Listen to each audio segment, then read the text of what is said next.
Assalamualaikum warahmatullahi wabarakatuh. Alhamdulillah, alhamdulillahi wa kafa.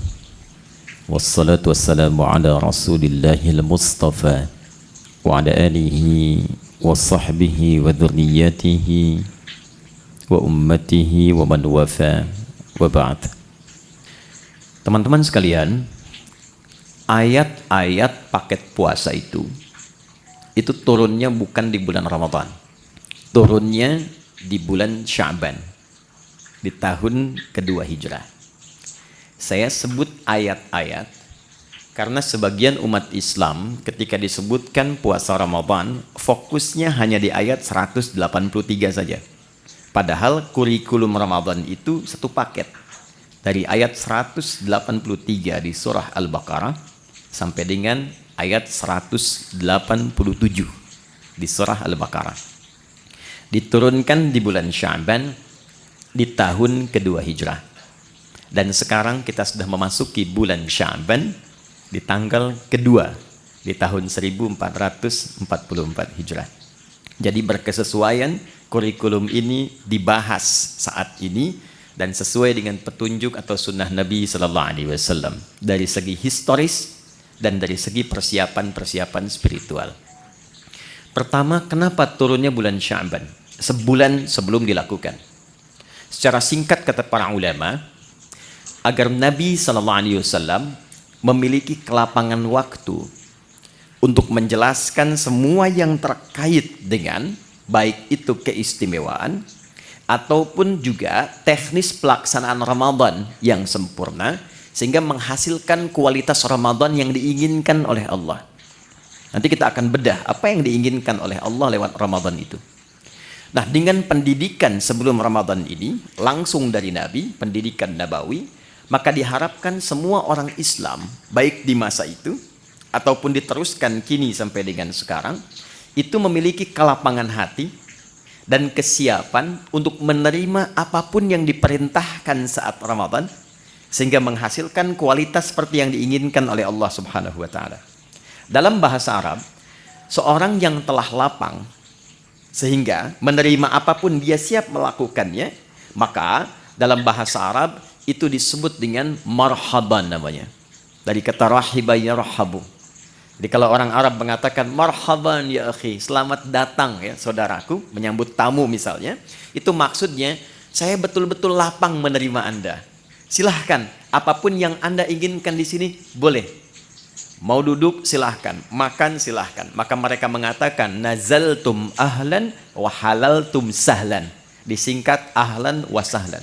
Nazaltum ahlan, Anda tiba di sini anggap rumah sendiri. Ya. Nah, rumah sendiri kan juga tidak harus seperti yang punya rumah ya. Ya, silahkan makan, minum, tapi kan ngepel enggak ya. Ya, nyapu enggak ya. Jadi silahkan nikmati senyamannya. Halal tum ya, dan apa yang Anda sekarang mau nikmati semua halal. Silahkan. Itu orang mengatakan marhaban. Nah, kalau kita ingin melapangkan hati supaya apa yang datang apapun itu mudah kita terima, maka bahasa Arabnya tambahkan tasydid di kata kerja asal. Dari rahiba jadi rahaba, yurahibu. Sifatnya disebut dengan tarhib. Maka dari sini kenapa muncul istilah tarhib Ramadan? Tarhib itu asalnya usaha untuk melapangkan hati seluas-luasnya sehingga siap menerima dan menyambut apapun yang akan dihadapi kemudian. Jika tarhib ini dilekatkan dengan Ramadan, maka memberikan kesan upaya untuk melapangkan keadaan hati dan jiwa sehingga ketika Ramadan datang sebagai tamu istimewa itu apapun yang diperintahkan siap untuk dilakukan. Itu gambarannya. Nah, sekarang apa materi tarhib Nabi Sallallahu Alaihi Wasallam yang pernah beliau sampaikan kepada sahabatnya yang menjadi kurikulum untuk diwariskan sehingga dengan warisan ini setidaknya mendekati kualitas para sahabat-sahabat ataupun tabi'in di era itu yang bisa kita capai di masa-masa yang berbeda. Yang pertama, saya cepat. Di sini ada ibu ya. Nah, jadi saya sapanya Bapak Ibu kan. Baik, Bapak Ibu hadirin sekalian. Yang pertama, penting diketahui bahwa goal dari Ramadan itu ada 3. Jadi seseorang disebut berhasil melewati pendidikan Ramadan bila setidaknya dia bisa mendapatkan 3 gol yang diharapkan yang langsung Allah tuangkan dalam Al-Quran. Yang pertama, ada yang dinamakan dengan peningkatan ketakwaan personal. Itu yang ada di Al-Baqarah di ayat 183. Jadi Ramadan desainnya dihadirkan oleh Allah ibadah selama sebulan. Nanti harapan pertamanya ditujukan supaya membentuk karakteristik setiap muslim itu yang memiliki ketakwaan personal yang tinggi. Dalilnya Quran surah kedua ayat 183. Ya ayyuhalladzina amanu kutiba alaikumussyam kama kutiba alal ladzina min qablikum la'allakum tattaqun. Nah, ketika menunjuk tattaqun itu menggunakan kata kerja kedua. Nanti saya bedah. Ya. Jadi supaya kalian kan ke kita. Jadi Allah mengkhitab kita secara personal. Aku siapkan puasa ini ya, dan dipanggilnya nanti untuk semua tanpa kecuali. Nanti saya detilkan. Tujuan dasar pokoknya supaya membentuk karakteristik ketakwaan personal bagi setiap individu muslim. 1. 2, saya cepat. Ramadan juga disiapkan oleh Allah untuk membentuk ketakwaan sosial. Jadi bukan sekedar secara pribadinya menjadi lebih baik, tapi ternyata kebaikan personal ini baru punya nilai optimal dalam pandangan Quran jika auranya sudah mampu ditebarkan ke lingkungannya. Karena itu puasa nggak biasa nanti desainnya. Ya, nanti akan melatih kita saat yang bersamaan untuk berinteraksi secara sosial dan mengoptimalkan semua karakter sosial kita. Sehingga goalnya akan terlihat bukan hanya dengan Allah yang punya hubungan baik. Jadi kalau dengan Allahnya baik, dengan manusianya tidak baik, belum sempurna Ramadannya. Dan yang ketiga, membentuk karakteristik manusia yang bersyukur kepada Allah Subhanahu wa taala. Ketakwaan personal, ketakwaan sosialnya ada di ayat 187 dan karakter syukurnya ada di ayat 185. Itu saja akan kita bedah di kesempatan kali ini. Saya akan coba optimalkan di 45 menit ke depan. 15 menitnya kalau ada sekiranya yang Anda ingin sampaikan untuk kita diskusikan, kita bisa optimalkan di sisa waktu itu.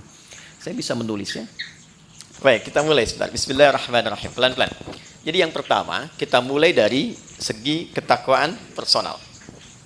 Ya. Takwa secara personal. Dalilnya Quran surah kedua ayat 183. Pelan-pelan.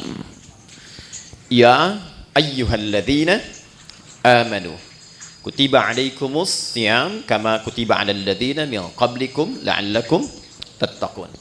Apa yang dimaksud dengan ketakwaan personal? Ini dulu.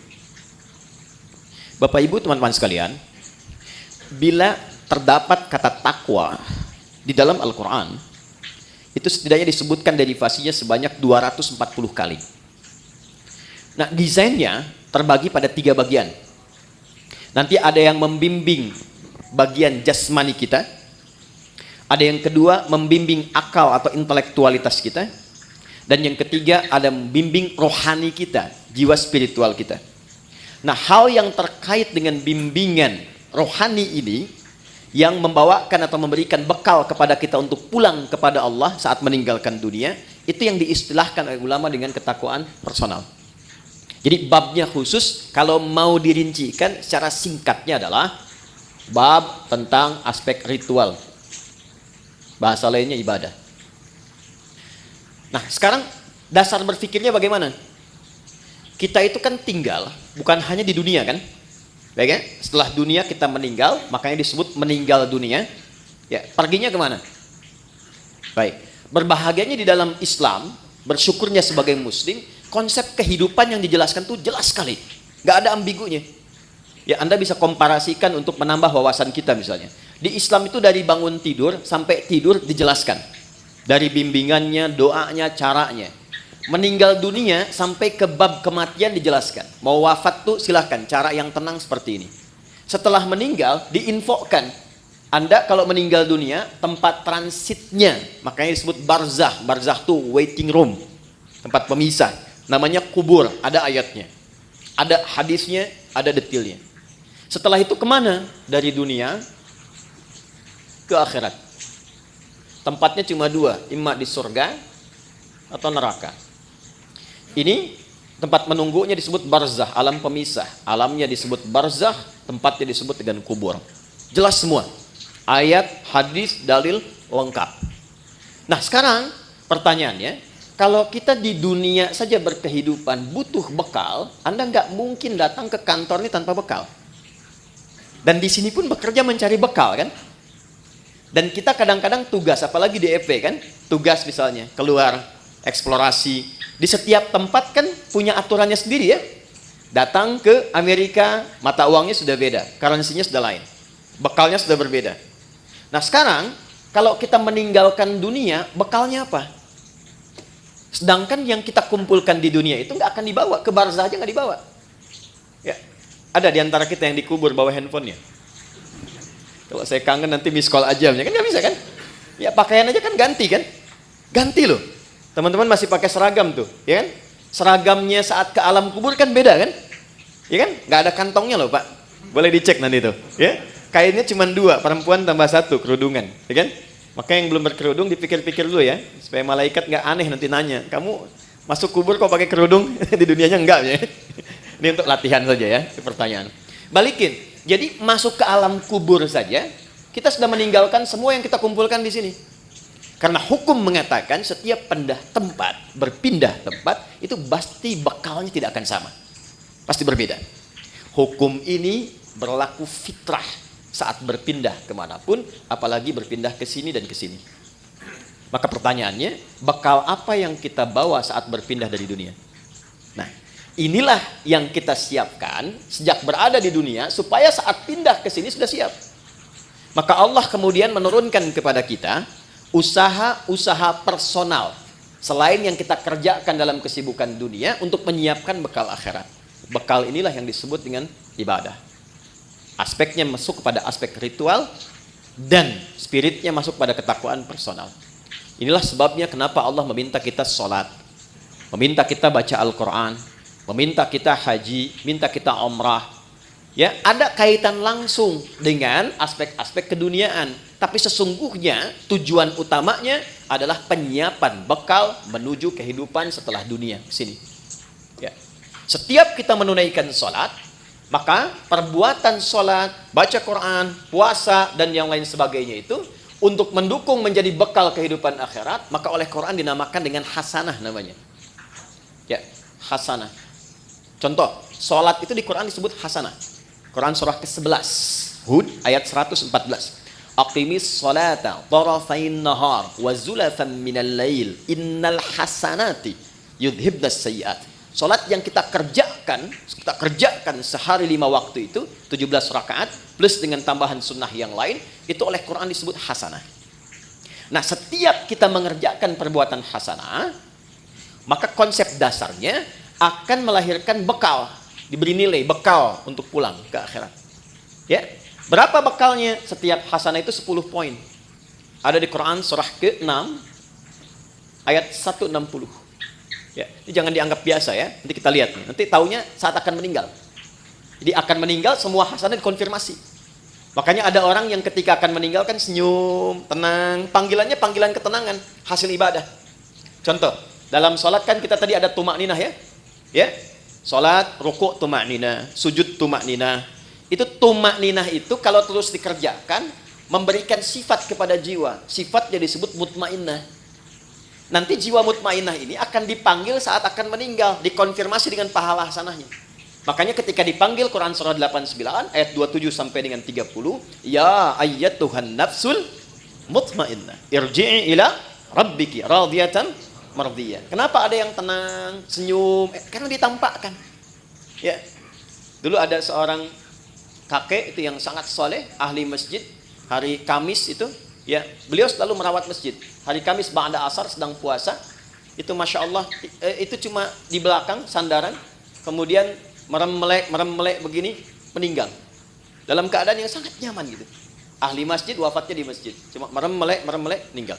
Itu hati-hati belakang ya, yang merem-melek tuh ya.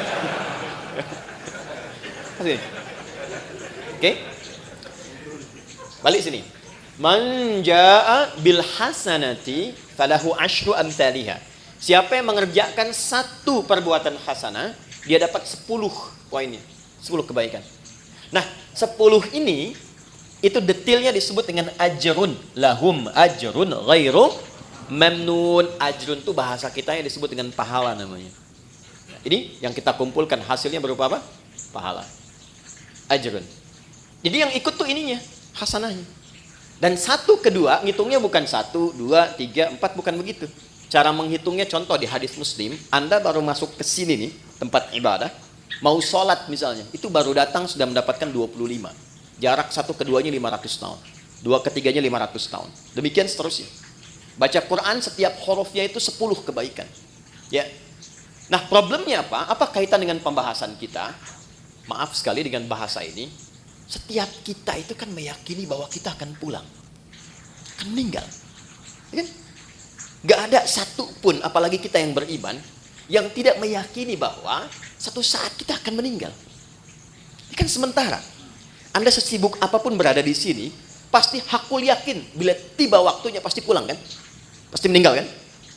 Tapi pertanyaannya, di antara sekian orang yang yakin akan meninggal ini, sudahkah dia menyiapkan bekal yang cukup untuk pulangnya? Coba perhatikan. Untuk yang sementara saja, yang kita tinggali saat ini, betapa luar biasa seriusnya. Kerjanya berangkat gelap, melewati banyak kemacetan, pulangnya gelap lagi. Ya kan? Serius kita kerjakan, tata kelolanya, aturannya dan sebagainya. Untuk mengumpulkan apa?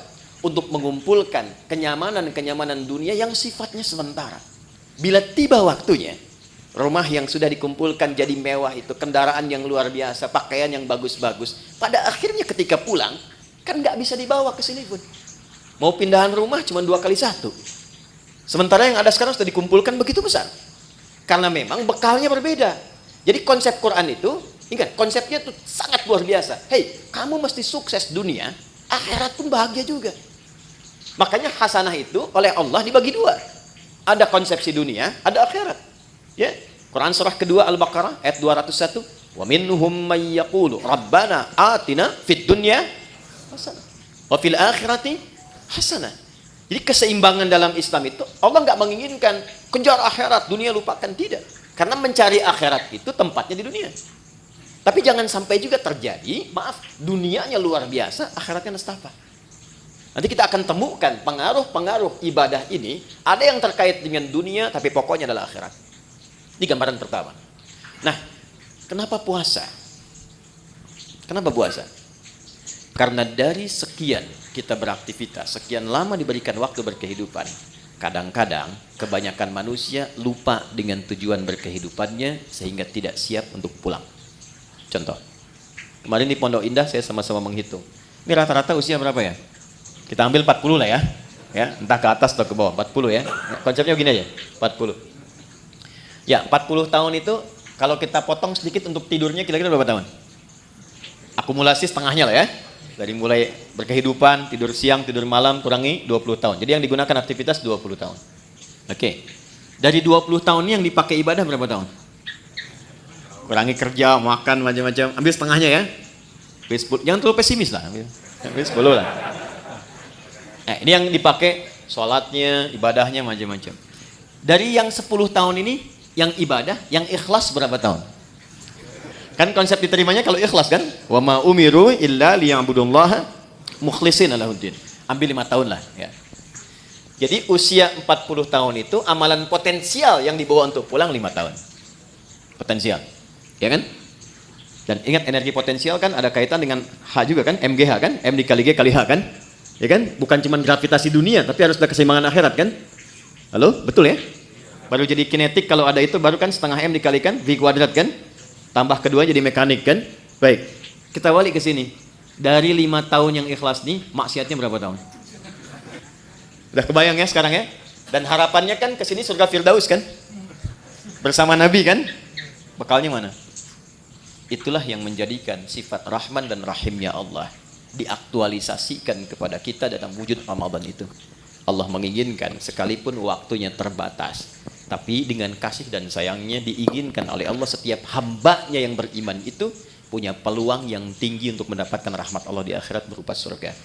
Maka didatangkanlah setiap tahun 12 bulan itu dari sekian kesibukan 30 hari khusus untuk meningkatkan ketakwaan personal ini, sehingga meningkatkan peluang-peluang untuk mendapatkan rahmat di akhirat. Kenapa wujudnya puasa? Karena puasa adalah desain satu-satunya yang menjadikan setiap manusia mudah meningkatkan amal soleh. Satu, Anda kalau tidak sedang puasa, jangankan sholat sunnah, maaf, sholat fardu pun kadang terlambat. Dan kesannya biasa. Nanti lihat saat puasa, jangankan sholat fardu, ketinggalan sunnah, gelisah. Lihat awal pertama Ramadan nanti, ya, para ibu bahkan sudah maaf sekali, ya, sudah mulai memesan tempat, membuk tempat-tempat saf pertama dengan sajadah itu. Dan itu bukan ngejar sholat fardu, ngejar tarawih. Dan tarawih sunnah kan, ya kan? Anda keluar dari sini, ada yang minta, belum tentu diberi. Tapi saat puasa, yang tak kelihatan mata itu ditanya. Berapa fakirnya, berapa miskinnya, berapa yatimnya, kumpulkan. Jadi puasa itu dahsyatnya, apalagi Ramadan, bisa membuat seseorang itu mengakumulasikan semua potensi ibadah yang bisa dilakukan. Orang yang nggak pernah ke masjid, itu Ramadan bisa saf pertama. Tapi saya tidak katakan setiap yang saf pertama nggak pernah ke masjid ya. Tapi bisa datang itu luar biasa. Ya, Quran yang nggak pernah, jarang ngaji itu bisa tadarus. Itulah dahsyatnya Ramadan. Satu. Yang kedua, ketika seseorang sudah mulai mendapati Ramadan, apalagi dia serius dia bekerjakan itu, maka potensi-potensi maksiat yang mengikis kebaikan-kebaikan itu bisa dijaga, bahkan ditekan dan dihilangkan saat Ramadan. Seorang yang pemarah sekalipun, itu bisa libur marahnya, Pak. Ada pemarah jam 5:30 dicaci maki, 30 menit lagi buka. Jam 6 buka, 5:30 caci maki. Dia nggak balas, dia diam aja. Istrinya heran, dia tanya, kok nggak balas, Pak? Ntar habis maghrib. Bisa tahan. Ya. Karena konsepnya demikian, minimal dia takut batal puasanya, dia melatih dirinya dari sejak awal. Korupsi bisa libur tuh, ya. Sogok menyogok bisa libur, takut batal. Ya. Itu konsep dasar pertama. Kenapa dimunculkan puasa?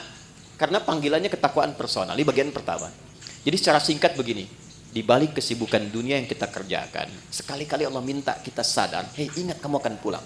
Kalau memang belum bisa mendapatkan yang optimalkan Ramadan. Karena itulah saya cepat langsung ke ayatnya. Ini kalau waktunya panjang, saya bisa detilkan dari setiap huruf Quran. Contoh, waktunya panjang, cuman kesempatannya ini. Yuk, masuk ke Al-Baqarah 183. Saya ambil contoh singkat saja. Ya ayyuhalladzina amanu. Saya ambil satu ini saja. Itu kalimat. Ya, disebutkan 361 kali dalam Al-Quran. Itu menunjuk panggilan. Bisa panggilan dekat, menengah, dan jauh. Nidaul qarib, mutawassit, wal ba'id. Huruf panggilan di gramatikal bahasa Arab itu ada 14. Tapi yang di Quran digunakan hanya ya. Memanggil dekat, menengah, dan jauh. Ayyuha disebutkan 150 kali dalam Al-Quran. Ayyunya berfungsi menguatkan pesan, haknya mengingatkan. Alladzina disebutkan sebanyak 1080 kali dalam Al-Quran. Panggilan mencakup semua tanpa kecuali. Laki-laki, perempuan, besar, kecil, dan semua status keduniaannya. Perhatikan baik-baik. Betapa satu huruf ini kesannya luar biasa. Khusus untuk Ramadan. Panggilannya dibuka dengan ya ayyuhalladzina amanu, seakan-akan Allah ingin memberikan pesan yang kuat. Hei, semua hambaku, laki-laki, perempuan, besar, kecil, yang merasa beriman. Terlepas dari tingkat keimanan kalian beda-beda. Ada yang imannya kuat sehingga merasa dekat dengan Allah. Konfirmasi iman kuat itu begini. Kita kalau ingin ukur iman kita kuat atau lemah, ya, nanti ukurannya di Quran surah ke-8 ayat yang kedua contohnya. Innamal mu'minuna alladzina idza dzukirallahu wajilat qulubuhum. Insan beriman yang sejati itu ukurannya kalau dipanggil disebutkan nama Allah, itu ada getaran di hatinya, mengonfirmasi. Karena itu diperdengarkan nama Allah setiap hari 5 kali, setiap pergantian waktu di telinga kita. Telinga itu bahasa Arabnya udun, jamaknya disebut adzan. Maka diperdengarkan dalam adzan lafaz Allah, Allahu Akbar, Allahu Akbar. Nah, teman-teman merasakan nggak waktu ada panggilan itu di hati itu ada getaran kan? Allahu Akbar, Allahu Akbar, ada getaran kan? Nah, itu konfirmasi iman. Kalau kemudian itu direspon dan sadar saat dipanggil, misal subuh 4.35 dipanggil, Anda masih tidur, Allahu Akbar, Allahu Akbar. Anda langsung bangun. Ya Allah, sudah adzan, wudu, siap-siap sholat. Nah, ini menunjukkan iman Anda standar. Masih charter tuh. Standar. Ya, Anda jam kerja jam 7 di sini. Masuk jam 7, standar kan? Ya kan? Tapi yang hebat tuh begini, dipanggil 4.35, jam setengah 4 sudah bangun. Ada yang begitu. Ya, itu isyarat misal di Quran surah keempat ayat 103. Inna salata kanat 'alal mu'minina kitaban mauquta. Insan beriman itu tahu waktu sholat karena tahu dia siap-siap sebelum dipanggil. Itu yang hebat. Nah, maka orang-orang yang standar itu yang menengah jaraknya. Ya, hei yang menengah, yang kalau dipanggil baru datang. Ya, atau yang merasa imannya kuat. Sebelum dipanggil sudah siap-siap. Ada yang lemah, dipanggil 4.35, dia baru bangun 5.34. Itu pun belum ingat sholat. Ya. Tapi dahsyatnya dalam Ramadan, di hari pertama dipanggil, Allah tidak melihat semua tingkat keimanan itu.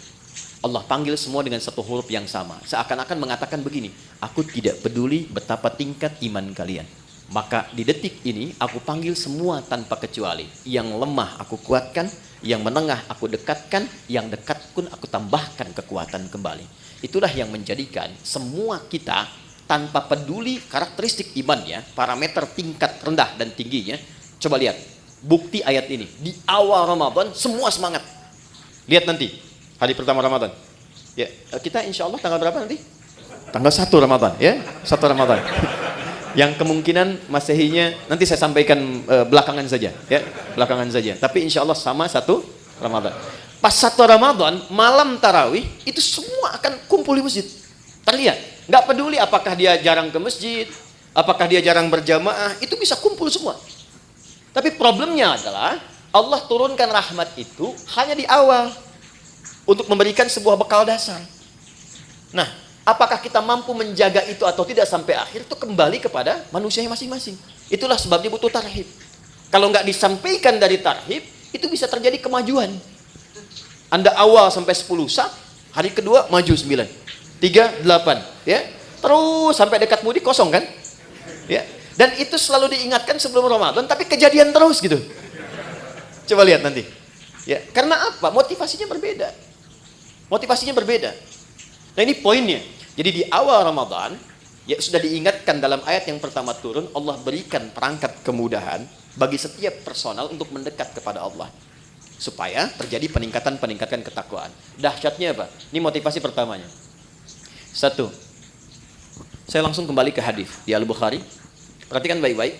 Man shama Ramadhana imanan wa ihtisaban, ghufira lahu ma taqaddama min dhanbi. Masuk malamnya, hadis yang sama, beda diksinya. Man qama Ramadhana imanan wa ihtisaban, ghufira lahu ma taqaddama min dhanbi.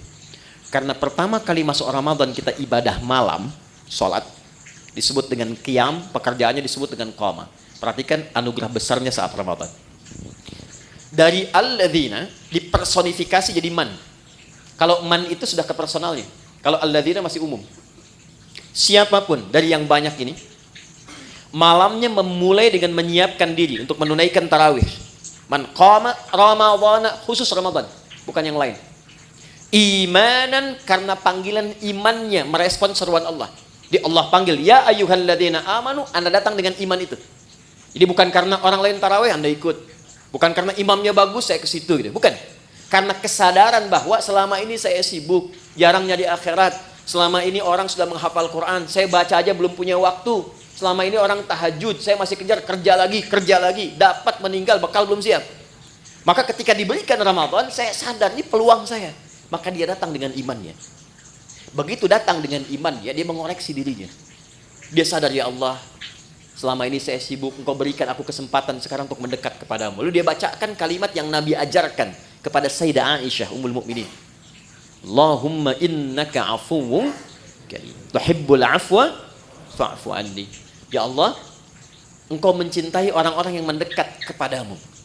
Engkau maha mulia yang memaafkan. Selama ini hamba sibuk, hamba banyak berbuat maksiat. Malam ini hamba menegadah kepadamu untuk memohon ampunanmu. Itu yang disebut ihtisaban. Begitu keluar kalimat itu memohon ampun kepada Allah, maka ghufira lahu ma taqaddama min dzambi. Sambil ingat dia dosa-dosa yang pernah dia kerjakan, semua kesalahan yang pernah dilakukan gugur. Ini dahsyatnya Ramadan, gugur. Makanya sering oleh Bilal itu saat Ramadan sering diingatkan kan?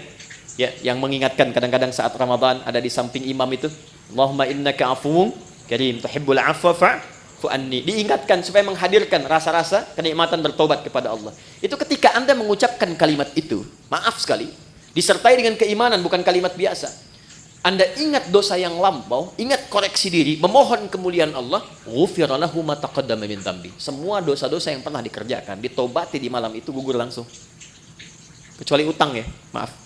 Utang tetap berlaku, ya. Utang itu harus lunas, bukan dengan taubat jadi lunas, tidak. Ya. Apa faedahnya? Begitu selesai, dosa diampuni, Anda bangkit misalnya, baru takbir, kemudian meninggal, itu Masya Allah. Meninggal di malam itu dengan taubat gugur semua, dapat satu amalan, sudah faqad waqa ajruhu 'ala Allah. Dosanya hilang, amalannya tumbuh. Jadi peluang mendapatkan rahmat Allah di akhirat ke surga ini menjadi lebih besar. Hisabnya ringan. Itu nggak ditemukan di waktu-waktu lain kecuali Ramadan. Kalau bersamaan itu dengan malam Al-Qadar, bersamaan, maka sholat yang pertama ditunaikan itu langsung pahalanya lebih dari 1000 bulan. Bukan sama dengan 1000 bulan, ingat. Ayatnya mengatakan Lailatul Qadri khairum min, khair min itu lebih dari, bukan sama. 1000 bulan itu kurang lebih 83 tahun lah kalau dikonversi. Lebih dari itu lebih banyak. Jadi kalau ada misalnya Anda ngaji tuh selepas tarawih, cuman baca satu ayat misalnya, Nun, pas malam Al-Qadar, itu nilai nunnya lebih daripada 83 tahun. Ada yang seharian bisa baca Nun, Nun, Nun, Nun. Ya, dan ingat di hadis Muslim, konsepsi pahala itu kan menutup dosa. Ya, pahala tutupin dosa, pahala tutupin dosa. Ini sholat nih ya, misal selesai sholat, ada yang menggibah dan nggak tanggung imamnya misalnya, ya gitu amat ya bacaannya, si amat aja nggak begitu ya, dia keluar tuh, dibicarakan, itu di hadis Muslim, pahala sholatnya langsung ditransferkan kepada orang yang digibahkan itu.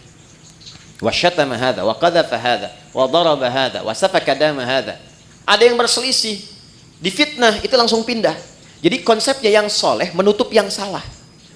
Nah sekarang berapa banyak yang dikumpulkan yang soleh itu? Sementara dari ujung kepala sampai ujung kaki, maksiat sering kali terjadi setiap detik sekarang. Mata udah salah lihat tuh, baru bangun udah salah lihat. Cek WA kan? Niatnya pengen lihat YouTube ceramah, yang keluar iklan yang tak pantas. Ya kan? Dilihat apa dilewat? Ya, dilewat sayang, gitu kan? Dilihat dosa, ya. Tapi kan iman yang menguatkan, lewat. Ya, istighfar lisan, astagfirullah. Ya, ingat meninggalkan maksiat itu ada pahalanya. Jadi ketika Anda skip atau Anda palingkan ada istighfar, dicatat pahala. Bukan cuma tinggalkan biasa, itu nahi mungkar. Nahi mungkar itu ada pahala seperti amar ma'ruf. Tapi harus bersamaan. Palingkan istighfar, bukan istighfar nggak berpaling. Astagfirullah. Apalagi sini, ini nutup nih. Jadi itu nggak ada kecuali Ramadan. Maka tumbuhkan motivasi, maaf sekali dengan bahasa ini, tumbuhkan motivasi bahwa Ramadan itu adalah momentum kita untuk mengejar husnul khatimah. Itu poinnya. Maka di ujung ditutup dengan kalimat kama kutiba 'alal ladzina min qablikum la'allakum tattaqun. Diharapkan dengan meningkatnya ibadah di bulan puasa ini ada kesadaran personal dalam diri kita bahwa kita suatu saat akan pulang, dan bekal pulang itu cuma takwa. Cuma takwa. Karena saat kita roh ditanamkan pada jiwa, itu membawa potensi takwa. Jadi begitu roh masuk ke dalam jiwa kita menjadi nafas, diserap ke dalam bahasa Indonesia menjadi nafas, bisa bernafas tanda kehidupan. Nafas itu kalau sudah masuk ada takwanya. Di mana ditemukan? Quran surah 91 ayat 7 sampai 10. Wa nafsi wa ma sawwaha fa'alhamaha fujuraha wa taqwaha. Makanya potensi takwa itu dioptimalkan dalam bentuk ibadah. Setiap ibadah itu pasti ada takwanya. Kita sholat barusan, sholat itu dibuka dengan kata iman dan takwa. Dzalikal kitabul la raiba fi hudal lil muttaqin. Siapa orang takwa di situ? Alladzina yu'minuna bil ghaib wa yuqimunas. Puasa jelas. Haji, nanti mau haji itu. Itu takwa ujungnya. Al-Baqarah 197, wa tazawwadu fa inna khairaz zadit taqwa. Itu poinnya. Jadi secara singkat, kalau kita dengar kata Ramadan, sandingkan kalimat itu dengan kata pulang. Yuk. Jadi kalau sekarang masih kita abai dengan Ramadan, tanyakan aja, kalau meninggal siap nggak bekalnya? Ya, saya tutup dengan satu bagian pertama ini dengan satu kalimat dari Jibril alaihissalam yang Nabi langsung like. Kita wajib share, nggak usah komen lagi. Ya, perhatikan komentar Jibril alaihissalam ketika Nabi akan naik ke mimbarnya. Mimbar Nabi itu ada 3 gundakan, step 1, 2, 3. Begitu naik, kata Jibril alaihissalam, ini ada di Al-Mustadrak karya Al-Imam Al-Hakim Naisaburi. Kata Jibril alaihissalam, raghima anfu rajulin au bu'dan, celaka seseorang dan akan jauh dari rahmat Allah, liman adraka ramadhana falam yughfar lahu, yang sudah disampaikan ke Ramadan tapi tak mampu mengonversi Ramadan itu sebagai rahmat untuk meningkatkan ketakwaan dirinya, sehingga tak mampu diampuni oleh Allah Subhanahu wa taala. Dikasih sehari Anda nggak tobat, ada kedua. Hari kedua Anda nggak tobat, ada ketiga. Tapi 30 hari dikasih nggak tobat-tobat, berapa lama lagi waktu yang dibutuhkan oleh Anda untuk mendapatkan rahmat Allah Subhanahu wa taala? Itu poin 1. Pengingatnya saat selesai Id nanti. Dari kata ada ya'udu, tempatnya disebut ma'ad, waktunya disebut dengan mi'ad. Innallaha la yukhliful mi'ad, waktunya. Innal ladzi farada 'alaikal qur'ana laradduka ila ma'ad, tempatnya. Id itu sifatnya. Kenapa di ujung Ramadan disebut dengan Idul Fitr? Bukan hanya mengembalikan ke waktu kita makan lagi, Idul Fitri, tapi mengingatkan bahwa satu saat kita akan pulang, dan pulangnya membawa jiwa yang suci, yang penuh dengan nilai ibadah. Ya, illa man atallaha biqalbin salim. Nah, itu ditunjukkan setiap kali selesai puasa. Berbahagianya di Indonesia ini, kebiasaan Id ini muncul. Mudik kan? Ya kan? Mudik itu kan pulang ke Udi kan? Pulang ke kampung kan? Dan yang pulang itu berani pulang kalau punya bekal. Saya pernah tanya pada seseorang yang nggak mudik, kenapa Anda nggak mudik? Nggak punya bekal, Ustaz? Nggak punya bekal. Tapi yang punya bekal itu semangat pulangnya luar biasa. 3-4 hari sebelum pulang udah siap-siap, dan dia telepon ke tempat yang akan pulang. Maka di tempat itu ibunya, saudaranya udah siap-siap ngecat rumah, makanan diada-adakan, siap penyambutan. Kadang-kadang kan terjadi yang luar biasa ya, luarnya seperti kaleng biskuit, dalamnya rangginang kan. Saya nggak sebut nama produk supaya nggak endorse ya, UMKM nggak apa-apa gitu. Itu semua disiapkan, dan yang akan pulangnya itu saking bangganya, walaupun kendaraannya kecil, bekalnya banyak. Motornya kan bebek kan, tapi bekalnya singa kan. Coba lihat, dusnya ditambah lagi pakai pelepah kurma, sampingin lagi pelepah pisang tuh ya kalau di sini. Ya, pelepah pisang tambahin dus, tambah lagi, dan dia tuliskan, aku pulang sayang. Kenapa? Karena siap. Di akhirat tuh begitu. Ketakwaan personal ini wujudnya dari sholat, puasa, Quran, haji. Ini yang menjadikan pintu-pintu surga bergantung dengan amalan ini. Di surga itu ada 8 pintunya, dan 8 itulah amalan pokok kita. Makanya nanti ada yang dipanggil dari pintu puasa yang rajin puasa, pintunya Ar-Rayyan. Ada pintu babus sholah, pintu tahajud, pintu sedekah. Pastikan Anda menekuni ketakwaan personal. Kalau belum sempat baca Quran, saya kasih kabarnya dari sekarang. Saya keliling-keliling Indonesia. Sekarang di setiap tempat tuh berburu Quran. Dari mulai anak-anak kecil yang 3 tahun, 4 tahun, 5 tahun, bahkan yang kata orang gak bisa melihat, matanya buta. Saya selalu katakan Allah tutup peluang matanya untuk melihat maksiat. Itu mereka pun sudah mulai menghafal Quran. Dan banyak di antara mereka juga punya kesibukan. Anda yang tempat ber-AC, nyaman, tenang, enak, dengan semua fasilitas belum mampu mendekat kepada Allah, maka bandingkan dengan orang-orang yang kerja di lapangan. Ada satu tempat, istrinya itu suka ngambil suluh, suaminya kerja serabutan. Tapi kalau orang datang ke situ, itu Masya Allah, semua yang terbaik dihidangkan, makanan, ikan, dan sebagainya. Dan istri akan mengatakan, Alhamdulillah, Abi itu kalau pulang, Allah kasih uang banyak sekali. Berapa sebulan? Ya kalau nggak 500, 700 ribu.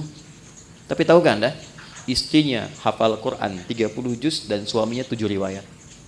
Dan mereka bekerja dalam diam. Dunianya hasanah, dan mereka menyiapkan akhirat yang sangat dahsyat untuk pulangnya. Karena di antara yang diparadekan oleh Allah untuk pulang itu, dan diperintahkan malaikat berjajar di setiap pintu surga menyambut, itu ahli Al-Quran. Makanya Ramadan kita punya kebiasaan mendalami Al-Quran, salah satunya untuk itu. Nah, jadi kita lihat spirit pertamanya itu. Jadi nanti saat akan ke Ramadan, siapkan agendanya dari sekarang. Ini kurikulum yang Nabi ajarkan. Ya, mohon maaf dari sekarang. Rencana mau berapa juz khatam nanti? Mau berapa juz hafal? Jangan tanggung, 30 juz pasang target hafal Quran. Maksud saya begini, kalau target 30, nyangkutnya kan jelas, 28, 27, kan 3 juz ya. Kalau cuma 1 juz kan targetnya, nanti nyangkutnya kan gak jelas tuh ke bawahnya. Dari sekarang siapkan. 1, sedekahnya ya, Kemudian sholatnya, sholat sunnahnya dari sekarang bikin. Menunya keluarkan semua. Nanti checklist. Minimal salah satu pernah dilakukan. Ya, checklist 1, 2, 3. Selesai Ramadan, demi Allah saya katakan, rasakan pasca Ramadan, apakah ada perubahan, peningkatan ketakwaan personal ini setelah selesai menunaikan puasanya. Nanti cirinya pada bagian ketiga. Saya cepat, saya punya 5 menit lagi. 2. Ada jenis kedua disebut dengan ketakwaan sosial. Ayatnya ke 187, lihat ujungnya. La'allahum yattaqun, dari taqya. Kalau tak itu Anda, kalian, personal. Kalau ya dibicarakan dia. Kalau dijamakkan tambah di ujungnya, yattaqun, mereka. Jadi bukan hanya membentuk secara pribadi untuk kita, tapi interaksi dengan lingkungan sosial kita. Hablum minan nas, hablum minal makhlukat. Maka ciri orang yang berhasil puasanya bukan hanya baik secara personal, tapi implementasi kebaikan personal itu bisa dilihat dari perbuatan baiknya dengan sesama. Makanya saat puasa, anjurannya bukan sekedar meningkatkan ibadah pribadi. Pernah dengar hadis ini di At-Tirmidzi? Siapa yang memfasilitasi bukaan untuk orang puasa, walaupun 1 biji kurma saja, 1 kurma, ataupun sehirup air saja, maka dia mendapatkan pahala yang sama dengan yang berpuasa itu tanpa dikurangi sedikit pun. Pernah dengar hadisnya? Hadisnya sahih. Tapi jangan salah menyimpulkan ya, bacanya pakai ilmu hadis. Nggak usah puasa, fasilitasin aja kurma. Dia nggak begitu. Ya Anda fasilitasin, Anda nggak puasa, Anda dosa, Anda batal. Jadi ruginya 2 kali. Ya, maksudnya apa? Saking tingginya ibadah sosial itu Nabi menginformasikan dengan tingginya tingkat apresiasi yang Allah berikan. Jadi kalau di Quran itu atau di hadis ada motivasi dengan pahala yang tinggi, ini menunjukkan kualitas amalan itu dahsyat, tinggi. Ya, dan banyak sekali terkait dengan puasa itu amalan-amalan sosial, sedekah, infak, memuliakan yatim, zakat. Ini kan sosial semua. Tapi pernah nggak teman-teman kita semua rincikan itu formulasinya kemana? Contoh misalnya, kan ada zakat, ada infak kan? Baik, zakat itu untuk siapa? Infak untuk siapa? Ternyata skema infak itu dia ada 2 tuh. Ada infak wajib, ada infak sunnah. Yang wajib itu untuk keluarga. Disebut dengan nafkah namanya.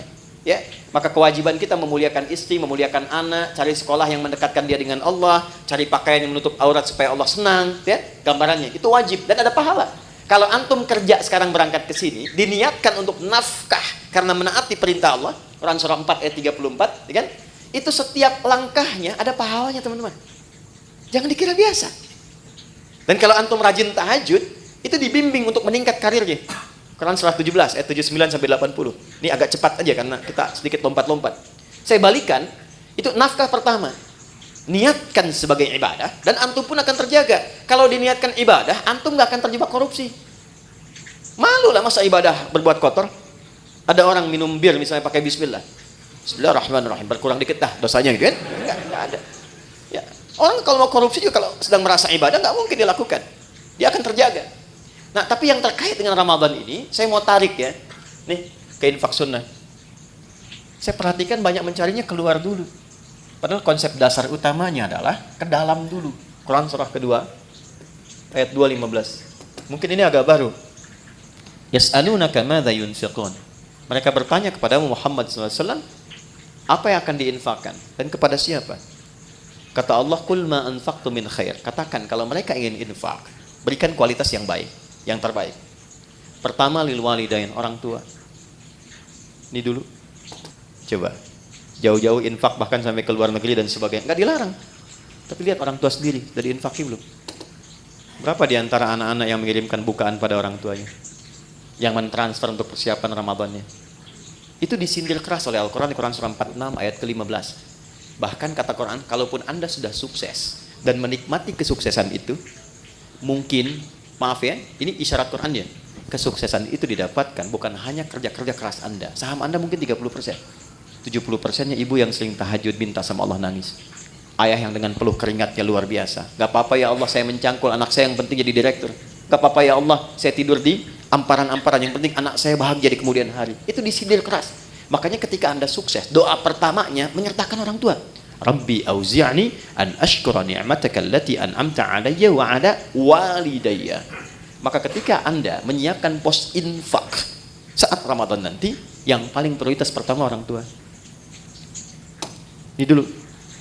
Nah, ini desain pertama akan memperbaiki hubungan-hubungan sosial yang tingkat pertama ini dengan orang tua. Mungkin hebat sholatnya, ternyata dengan ibunya bermasalah. Ya, hebat puasanya, sunnah dikerjakan, dengan ayahnya belum selesai masalahnya. Tuntaskan dulu. Ini skemanya. Wal aqrabin, kerabat terdekat. Nomor 2. Wal yatama, baru naik ke anak yatim. Wal masakin, baru orang miskin. Wabnis sabil, orang-orang yang kesulitan. Setelah itu baru nanti yang umum, yang fi sabilillah. Banyak sekali cabangnya, bisa kita kumpulkan. Nah, singkatnya adalah, mumpung sekarang kita masih di bulan Sya'ban, dari sekarang disiapkan, nabung dari sekarang. Berapa anggaran infaknya nih untuk skema sosial untuk Ramadan? Setiap hari keluarkan misalnya 1, 2, 3, support A, support B, support C. Karena yakin Ramadan itu dengan sendirinya pasti akan meningkat. Pasti disiapkan oleh Allah. Pandai-pandai melihat berapa yang Allah siapkan untuk kita. Karena sudah cukup di dalam rumah, Anda dapat gaji misalnya 20 juta. Kebutuhan di rumah 10 juta, tabungan 5 juta untuk ke depan, untuk anak-anak. Berarti 5 juta itu peluang ibadah Anda lewat harta. Optimalkan. Tinggal diatur nanti bagaimana penyalurannya saat Ramadan. Dan yang paling dahsyat, ada nanti skema yang ketiga, yang terakhir, sedekah. Yang sifatnya lebih luas lagi. Bukan hanya muslim, tapi sampai non-muslim. Sampai non-muslim. Anda bekerja kan di sini nggak semuanya muslim tuh. Pasti ada non-muslimnya. Nah, tebarkan aura Ramadan kepada teman-teman juga. Ya. Jadi begitu datang nanti bulan Ramadan, bisa dibikin skemanya untuk sedekah itu lebih luas sifatnya. Mungkin di antara anak mereka ada yang kesulitan, bisa diberikan bantuan SPP-nya. Gitu kan? Ada di antara mereka yang tertarik dengan Islam, berikan kemudian pendalaman dengan buku-buku keislaman. Biayanya boleh dari skema ini. Bahkan nanti bisa dari zakat yang mu'allafati qulubuhum. Ya, Anda mau buka berbagi, makanan kan banyak tuh. Kata Nabi berbagi, sampingnya mungkin tetangga non-muslim, aja. Anda mau buka bersama barang-barang nih ya, jangan yang muslim saja. Mungkin ada non-muslim tertarik, aja. Ya, ketika dia bertanya, ya, kok saya boleh ikutan? Sampaikan. Islam atau Quran yang mengajarkan saya untuk berbagi. Ya, nanti hari kedua dia tanya lagi, hari ini Quran ngajarin lagi berbagi kan? Ini poinnya. Yang terakhir, yang ketiga, ya kita akhiri. Jika semua ini sudah bisa kita lakukan, maka semua latihan ini akan merubah kepribadian kita dan membentuk karakteristik yang baru pasca Ramadan. Gambarannya begini, maaf sekali, kalau teman-teman biasa makan pakai ayam, pakai kerupuk, ya, ini Ustaz Mubarak waktu pesantren tuh capruk, kecap kerupuk, ya. Saya satu pesantren dengan beliau, kecap kerupuk, ya. Nah, setelah 30 hari, hari ke-31 ayamnya dikasih, kerupuknya nggak dikasih. Kira-kira komentar pertama apa? Mana kerupuknya? Karena sudah terbiasa kan? Baik. Ramadan kan kita dilatih. Kebiasaan sholat, biasa baca Quran, biasa berbagi, biasa mendekat, biasa evaluasi. Masa 30 hari melakukan itu nggak merubah karakter? Pasti akan ada perubahan. Ya, hal pertama yang didapatkan pasca itu, yang pertama ketenangan. Itu dulu. Jadi Allah itu kalau ingin merubah seorang hamba jadi lebih baik, hatinya ditenangkan dulu. Karena tenang ini kunci sejalannya. Hidup tenang, di rumah tangga kan tenang ya. Samara itu kan sakinah dulu, sakinah kan tenang ya. Di kaya pun kalau nggak tenang nggak enak. Coba pilih mana? Kaya tapi gelisah atau miskin tapi tenang? Nggak ada pilihan ketiga, jangan maksa. Saya tahu kaya dan tenang ya. Kaya tapi gelisah atau miskin tapi tenang? Jadi Allah itu kalau ingin merubah seorang hamba menjadi lebih baik, itu diberikan ketenangan dulu. Setelah tenang nanti baru diinstal. Dia pengen apa? Apakah ilmu, apakah harta atau kedudukan? Baru diarahkan. Anda kalau sholat, yang didapatkan kan bukan solusi dulu kan? Sebelum tanha anil fahsya'i wal munkar, ketenangan dulu. Makanya kalau orang itu kalau sudah sholatnya bagus, hatinya lebih tenang. Baca Quran juga begitu. Ya, jadi kalau Anda sedang gelisah, ibu-ibu itu jangan bikin status. Gak menyelesaikan persoalan. Ya, ini mendung di sekitaran bikin status. Mendung ya, yang nggak menghentikan mendung kok. Ya, kalau sedang gelisah, ambil wudhu, ngadap kiblat, ambil mushaf, baca Quran, tenang hati. Walaupun solusi belum datang. Nah, Ramadan pun begitu. Ketika Allah ingin tanamkan hidayah pada seorang hamba, yang diberikan pertama ketenangan, lebih tenang pribadinya. Kedua, lebih nikmat dalam beribadah, lebih berkualitas, merasakan peningkatan kualitas dalam ibadah. Jadi ada kecenderungan ingin nambah, Ada mulai rindu dengan tarawih, padahal mau berakhir, ya kan? Maka saat itulah kemudian tanda awal dari Allah bahwa hidayah telah ditanamkan dalam diri kita. Ketika ditanamkan pada diri itu, maka wujud yang terakhir yang Allah inginkan, walitukabbirullaha ala ma hadakum wa la'allakum tashkurun. Membentuk pribadi yang lebih bersyukur. Apa itu syukur? Secara singkat, syukur adalah mampu mengonversi semua nikmat yang Allah berikan pada setiap tempat yang Allah kehendaki. Maaf, lisan ini fungsinya untuk bicara. Tapi Allah menginginkan bukan sekedar bicara, bicara yang baik-baik. Itulah syukur. Syukur dengan mata melihat yang baik-baik. Syukur dengan tangan menulis menggerakkan yang baik-baik. Maka orang yang lulus puasanya, puasa itu akan merubah kepribadian dirinya menjadi lebih baik sebagai syukur kepada Allah Subhanahu wa taala setelah menyelesaikan pelatihan selama 1 bulan itu. Karena dia mendapatkan syukur itu, maka dia coba mengekspresikannya dengan bertakbir. Itulah sebabnya hari pertama di bulan Syawal kita bertakbir, Allahu Akbar, Allahu Akbar, Allahu Akbar. Takbir itu ada 2 jenisnya. Ya, ada takbir perjuangan, ada takbir sebagai syukur. Nanti ada yang menambahkan ulama dengan takbir ibadah seperti dalam sholat. Takbir perjuangan itu saat berjuang, Allahu Akbar, Allahu Akbar, Allahu Akbar. Bung Tomo teriak Allahu Akbar, yang lain Allahu Akbar. Sampai di undang-undang kita nama Allah masuk. Atas berkat rahmat Allah yang Maha Kuasa. Sebagai wujud perjuangan kita. Ada takbir dari syukur. Sebagai wujud Allah telah memberikan hidayah kepada kita. Itu boleh bertakbir. Ya, Anda misalnya puasa. Kalau saya dapat sesuatu, saya pengen puasa. Begitu dapat, diberikan Anda puasa. Anda bertakbir misalnya, Allahu Akbar, itu sunnah. Boleh untuk dilakukan. Nah, jadi secara singkat, lulus puasa, jadilah pribadi yang lebih baik dekat dengan Allah. Bersikap mulia terhadap sesama.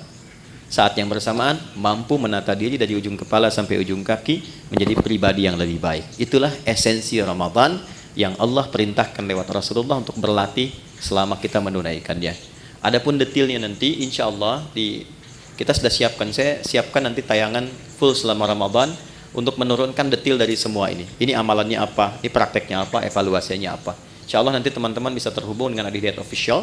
Kita siapkan nanti setiap hari, setiap Ramadan ada tuntunan, dan saya siapkan buku juga yang spesifik untuk itu. Nanti teman-teman bisa akses dan diinfokan setelah selesai. Ya, dicetak kita bisa infokan sehingga Anda punya kurikulum yang bisa Anda pedomani selama Ramadan.